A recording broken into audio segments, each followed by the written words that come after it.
Hello, and welcome to another edition of Sports Card ASMR. I'm the Sports Card Doctor, and I'm happy to be back with all of you today on this very, very special emotional edition. Why? Because I'm going to be going back into a Beckett Baseball Card Monthly that means a lot to me. And we're going to be also opening up a pack in the process. Thanks for listening. Thanks for supporting. Thanks for watching the Sports Card Doctor here on Sports Card ASMR. If you'd like, if it's something you feel in your heart is right for you, maybe you should consider subscribing to the channel, telling your friends about what you've seen here, and telling your friends about how I make you relax and fall asleep, or confuse you because you've come here to watch baseball cards be opened and this weird pseudo-doctor is whispering. Anyways, let's get to it. As I said, this is a very special, emotional episode because I am a lifelong New York Yankee fan. Even though I was born and raised in California, it's a long story. We're not going to go into it here now, but I am also a big Don Mattingly fan.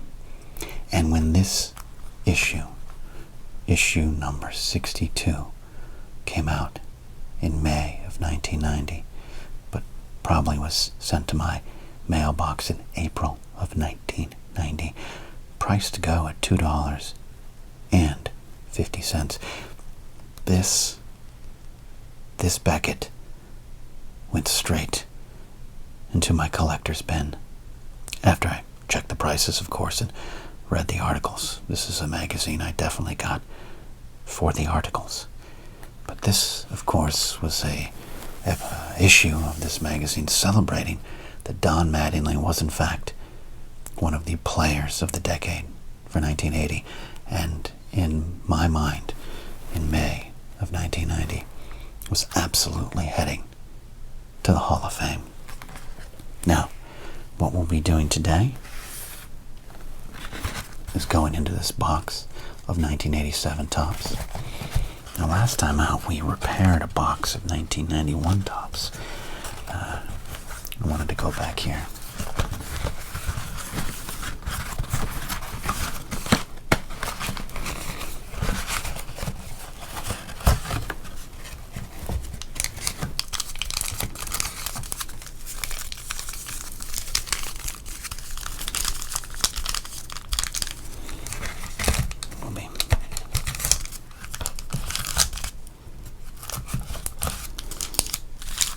Looking more closely at these cards in a moment here.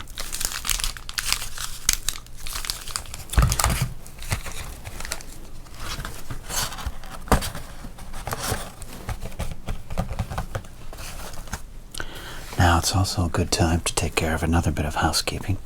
I've been seeing this in the comments, and thank you for your comments as we slowly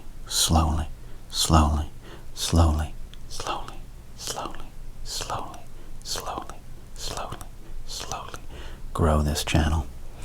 Yes, you can send me boxes or packages or packs or cello packs or wax packs of baseball cards or any other sports card to open.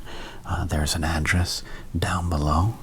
Probably be more that direction if you're watching this on screen. And you could send some stuff out if you want. It's not a demand. It's just an option. We'll get desperate later on and demand it. Let's take a look at this Beckett Baseball Card Monthly. Look at this pure art. T. White, I don't know who you are, but you did a absolute great version of, I believe, his 1989 Fleer card.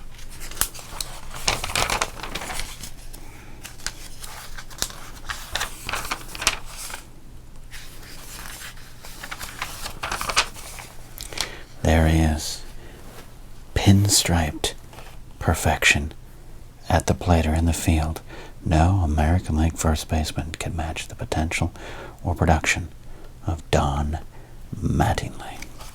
You might know him as Donnie Baseball. That's it. There we got pictures of Tony Gwynn, the late great. Mattingly there, but this was all? This was the only article we got? I think in my mind I turned this article into like a biography of Donnie Baseball. This is all we got? Wow. I guess nostalgia can blind you from time to time.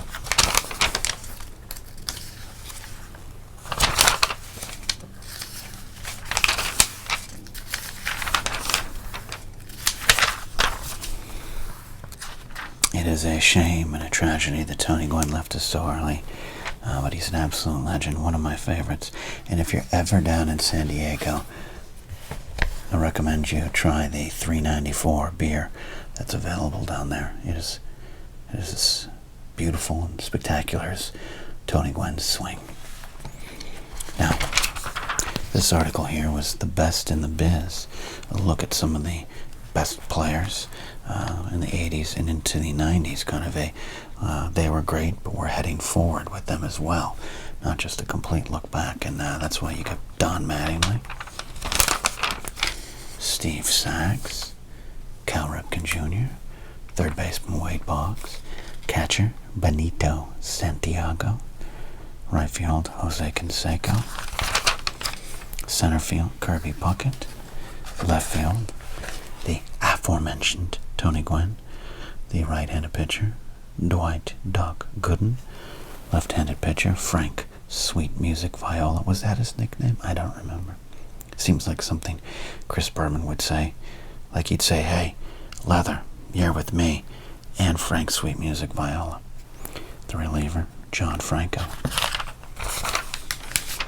Now, what is interesting about this list, this was top players at the positions now, but the thought that they were going to play for a very long time going forward, you just don't know. No one really knew that Don Mattingly's back. No one really knew that Steve Sax would slowly fade away. Cal Ripken Jr. stayed pretty solid. Jose Canseco did date Madonna. Wade Boggs would get a hairpiece and 3,000 hits. Benito Santiago would go on to play for a very long time and have the reputation for having the biggest penis in baseball. And Kirby Puckett, unfortunately we lost Kirby as well. He would play for a while until he suddenly, unfortunately, lost eyesight and had to retire. Tony Gwynn would finish his career well after this, so he kept going. No one could really tell that Dwight Gooden's problems were festering to the front, but as a Yankee fan, I'm very happy that he found his way to the Yanks in the mid-90s. No one knew that Frank Viola's mustache would give out on him, and no one knew John Franco then, and they don't remember him now. I'm kidding, Franco was great. Oh, look at this. Look at this. An advertisement for videos. Kids, these were what we used to entertain ourselves with. You'd put them in, watch them, then have to rewind them, or else you'd go to hell.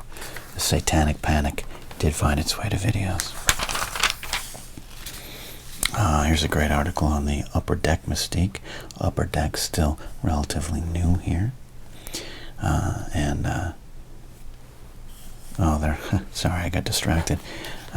They're complimenting the Upper Deck photography, and it's definitely good. You got Bill Duran leaping over Tony Gwynn, but I remember this Bill Buckner card with the Kansas City Royals. They even say Buckner's card shows a wry sense of humor as long as you're not related to Bill. Just hilarious on so many levels. Here's the price guide.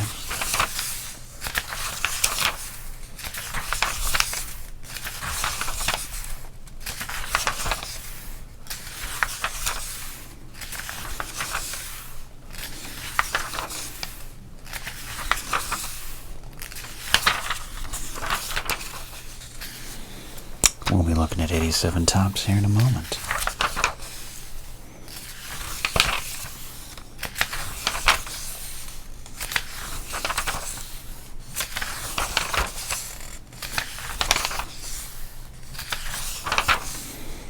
Here's all the calendars for the baseball card conventions.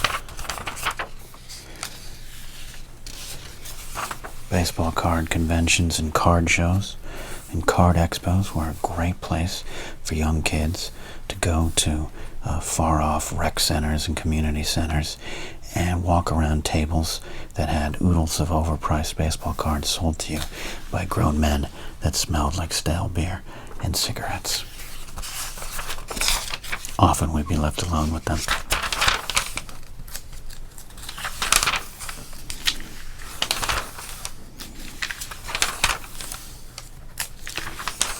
All right.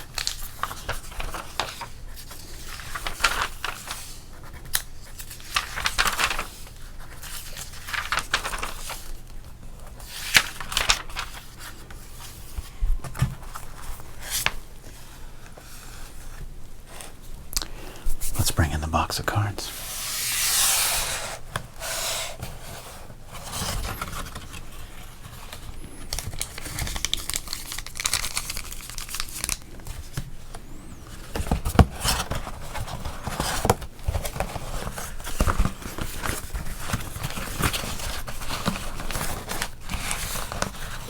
Beautiful. All right, it's time for the most celebrated segment on the Sports Card ASMR channel. It's time to crinkle up.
Let's open up this pack.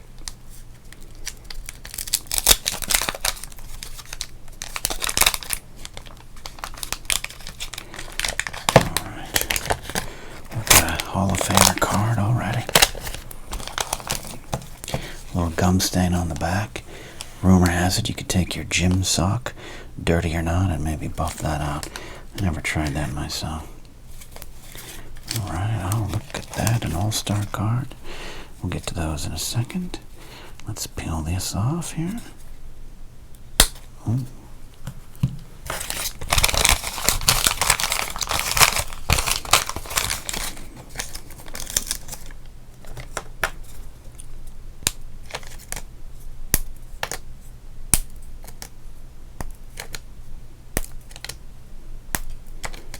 Gotta tell you,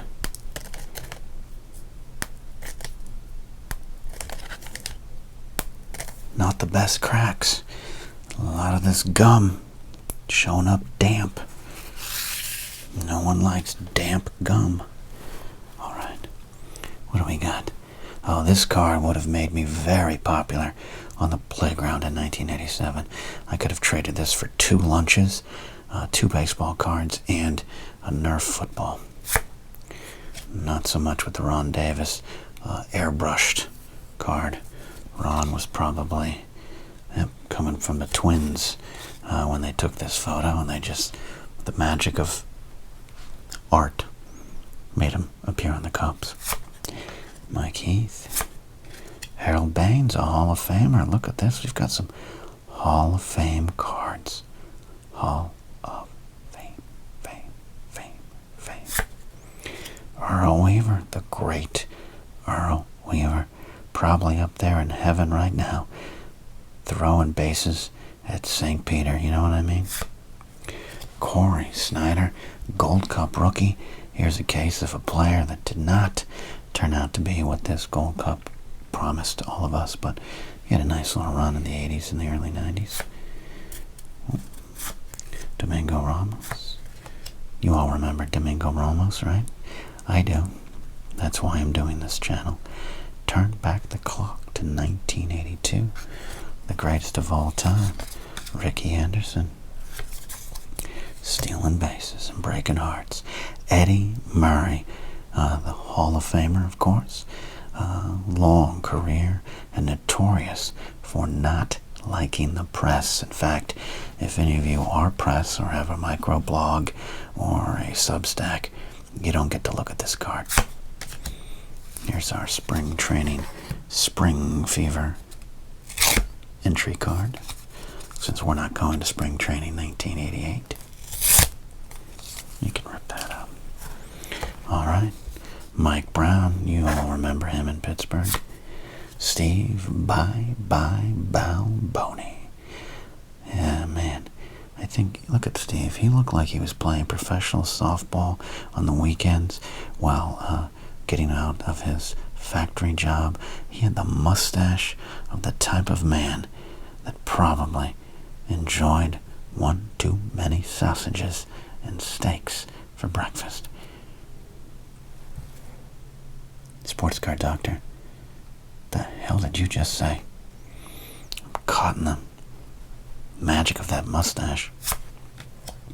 Carl Best, not looking at them. Scott Fletcher, a top flight player during this era, but if you look at his stats, you'd think he was a backup ball boy compared to today's stats. Bob Stanley couldn't fit his hair under his head and couldn't throw a strike in the 86 World Series. You know what I mean, Bob? Ouch, too soon. Kirk McCaskill, one of the better-looking players during this era, if I recall. Jesse Barfield, coming off a big 1986 season where he led the American League with 40 home runs, would later go to my New York Yankees to save us and lead us to the World Series. That did not bleepin' happen. Last card in here is Bobby Valentine, but you probably can't tell because he's currently in disguise. All right, let's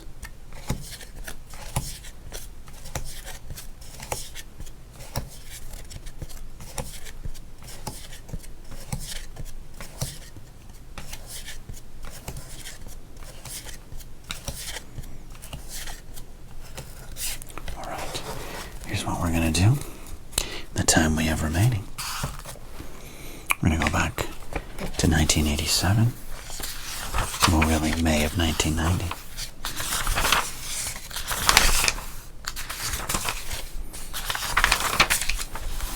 Let's see if we can price some of these cards here. Sports card doctor's got to get a pen, excuse me.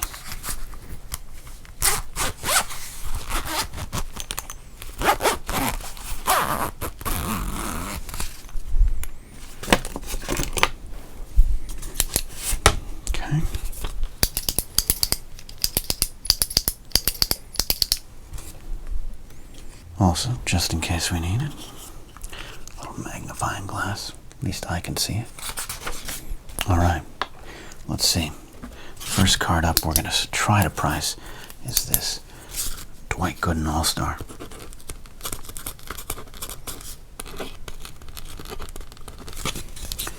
Okay. This is card number 603. Oh, this back in the day, they had 603A, Dwight Gooden All-Star NOTM. And then you had Dwight Gooden All-Star as TM. I don't quite know what that sounds like, a safe word, but must have been well, the difference between the two is 70 cents. One is 30 cents and one is $1. Can't quite remember what that means here.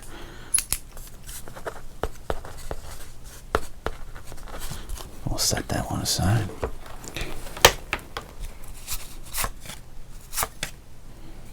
check on a Hall of Famer. Did we know he was going to be a Hall of Famer in 1987? Maybe.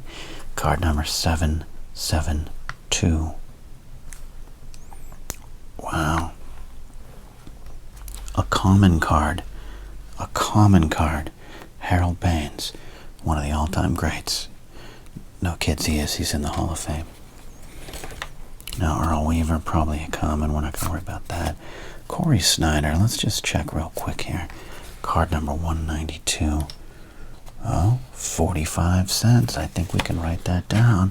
Part of our growing fortune here. This is like investing in crypto. It's all about dreams and hope and losing it. All right. We're going to also price Eddie Murray. 120, huh? It's a 20-cent card. Not bad for the grumpiest man in baseball.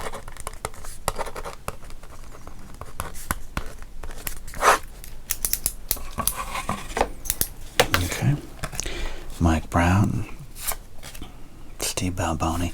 I wish he was worth a fortune. Carl Best. Scott Fletcher. Bob Stanley. Kirk McCaskill. We will price this Jesse Barfield. Card number 655. 15 cents. 15 cents.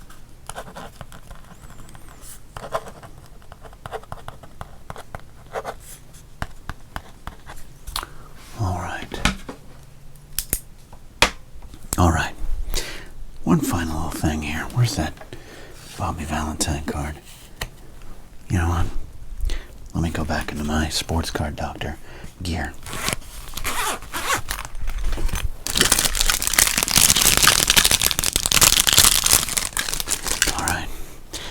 All right, go with me here. Sports card ASMR friends. Since it's Bobby Valentine and he's known for have a good playing career. He's a good enough manager. He took the Mets to the World Series against my Yankees. But Bobby Valentine is known for a very infamous incident in which he was kicked out of a baseball game, but came back to the dugout in a disguise. So, here's what we're going to do. He had on the glasses, and he had on the fake mustache. I think he used grease paint like he was Groucho Marx.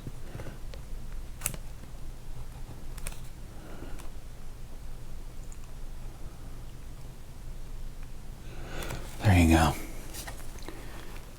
You can't even recognize that it's him. And on that note, here, we're going to end this very special, slightly weird edition of Sports Card ASMR. Thanks for listening. Like and subscribe. Tell your weird uncle about us. We'll see you next time.